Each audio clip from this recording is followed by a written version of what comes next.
Kembali di Indonesia Bar, Anda masih ditemani saya Irfan Budiawan. Pemirsa, belum lama ini Menteri Riset dan Pendidikan Tinggi Muhammad Nasir melontarkan usulan penggunaan rektor asing di perguruan tinggi Indonesia. Wacana tersebut menurut Menteri didukung oleh Presiden Joko Widodo. Namun, rencana tersebut juga mendapatkan sikap pro dan kontra dari berbagai pihak.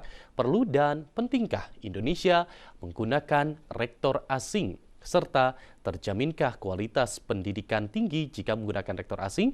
Untuk itu kita akan membahasnya kali ini. Pada kesempatan kali ini bersama kami sudah bergabung ada Kang Asep Maung, pengamat pendidikan. Selamat pagi Kang Asep. Pagi Kang. Terima kasih sudah bergabung di Indonesia Bar. Kang Asep, melihat ini cukup mengagetkankah wacana rektor asing ini akhirnya akan dimunculkan oleh pemerintah melalui Menristek-Dikti? Nah, kalau menurut saya pribadi sih sangat mengagetkan ya.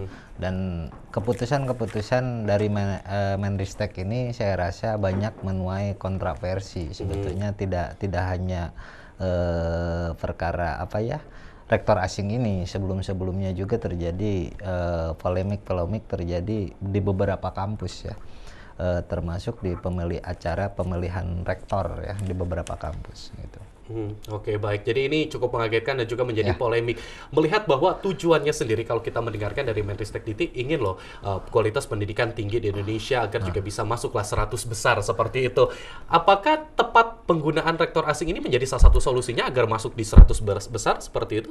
Kalau menurut saya itu karena begini ya, memakai rektor asing sendiri itu tidak akan sepenuhnya menjamin bahwa akan perguruan tinggi di kita itu menjadi lebih baik. Dan menurut saya pribadi masih banyaklah anak-anak negeri kita ini yang berkompetensi ataupun misalnya berkalirnya lebih bagus. Bahkan anak-anak yang produk-produk dalam negeri yang sekarang itu banyak sekali yang dipakai juga di luar negeri. Tapi paradigmanya sekarang dibalik misalnya menjadi rektor asing, entah seperti apa. Yang saya takutkan ada indikasi jual beli rektor ya, kursi rektor seperti itu.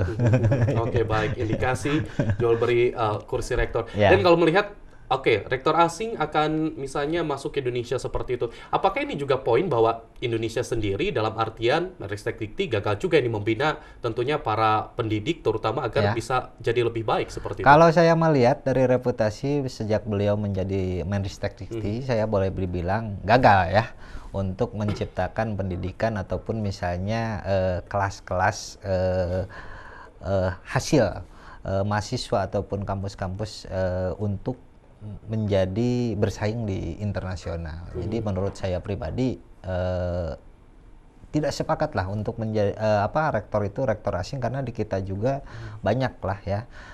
Saya sangat prihatin sekali di mana di tahun 80-an sampai tahun 2000 kurang lebih mereka negara-negara lain berbondong-bondong ingin belajar ke Indonesia, tapi sekarang berbalik. Justru sebaliknya ya, dari Indonesia ingin belajar ke luar negeri. Tapi banyak juga potensi-potensi dosen-dosen ataupun anak-anak negeri ini yang mengajar di luar negeri. Artinya itu perlu dipilah dan dilihat potensi-potensi yang ada tuh betul-betul dimanfaatkan di kampus-kampus yang ada di kita, khususnya di perguruan tinggi negeri.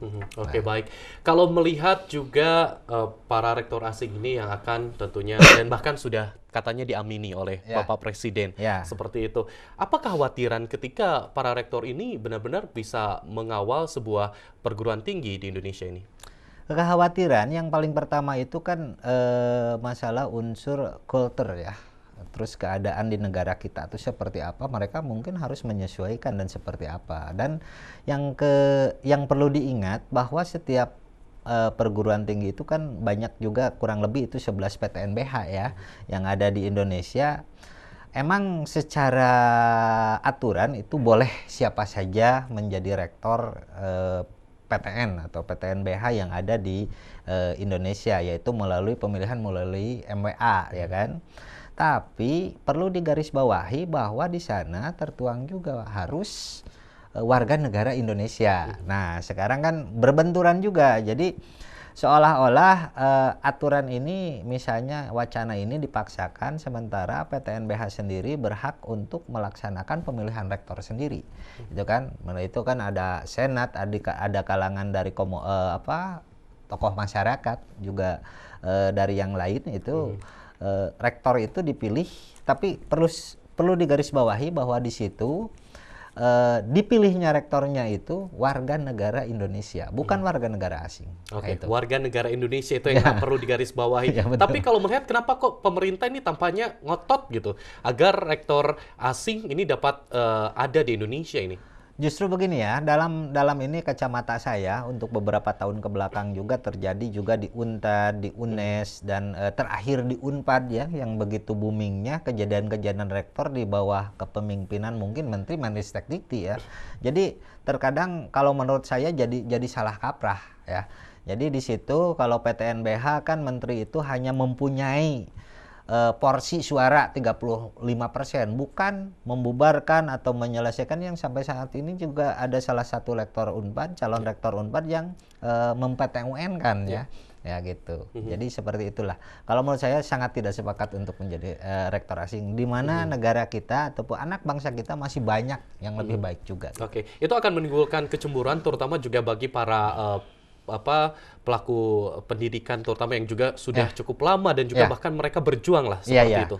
Yang paling ditakutkan itu jangan sampai misalnya rektor terjadi ya, ini rektor asing nanti jadi juga standar ganda di mana mereka dibayar standar internasional gitu kan. Sementara yang di kita itu standarnya ya lah standar lokal gitu kan. Itu jadi seperti apa daripada seperti itu kalau urusan tenaga ahli ya, dosen pengajar ataupun guru besar itu sudah berjalan sejak lama sekali, mungkin dibutuhkan di bidang-bidang tertentu, dipilah-pilah di mana ahli yang paling dibutuhkan misalnya dari asing untuk membina juga dari negara kampus-kampus yang ada di kita untuk menciptakan ahli-ahli yang baru seperti di desain dan teknologi lah seperti itu ya.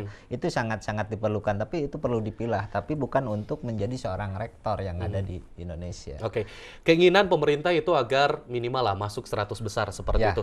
Sebetulnya melihat bahwa apa kesulitan kampus-kampus di Indonesia itu untuk mendapatkan predikat lah untuk menjadi kampus terbaik secara internasional itu.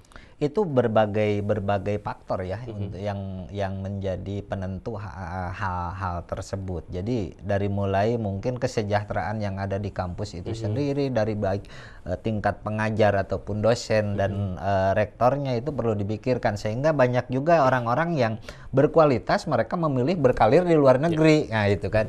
Nah itu bagaimana caranya mereka ditarik kembali untuk berpotensi dan menularkan ilmunya di Indonesia. Gitu. Oke, baik. Pernyataan juga dari Puan Maharani ini, kenapa kok tidak mau berpikiran maju lah seperti itu? Tanggapan Anda seperti apa nih ketika rektor asing ini? Bukan masalah maju dan tidak. Kita itu kalau menurut saya di sektor pendidikan baik itu di perguruan tinggi sudah kehilangan karakter ya. Karakternya seperti apa? Karena itu prinsip justru kita balik ini. Bagaimana caranya orang lain itu melihat kita, bukan kita terus ngikut orang lain gitu kan. Jadi kita pasti akan terus ketinggalan. Gitu kan. Dengan inovasi-inovasi yang baru disesuaikan dengan keadaan di Indonesia, dengan iklim di Indonesia, budaya yang ada di Indonesia, bagaimana kita menciptakan bahwa ini loh diri kita, dan mereka akan melihat itu seperti. Oke, mudah-mudahan ini bisa kembali di era tahun 80-an, 2000-an. Nah, gitu. Banyak mahasiswa luar yang berbondong-bondong seperti itu untuk Indonesia. Sekarang kan dosen-dosen banyak yang mengajar di luar negeri, berarti mereka sangat bagus, dan itu harus diperhatikan. Kenapa mereka mengajar di luar negeri? Oke, potensinya cukup tinggi. Nanti kita tahan terlebih dahulu bagaimana potensi tentunya para pengajar dan bahkan juga pelaku pendidikan ini bahkan memilih di luar. Ada apa sebetulnya sehingga orang luar yang harus ke Indonesia? Nanti kita akan kembali lanjutkan perbincangan kita, tetaplah di iNews Jabar.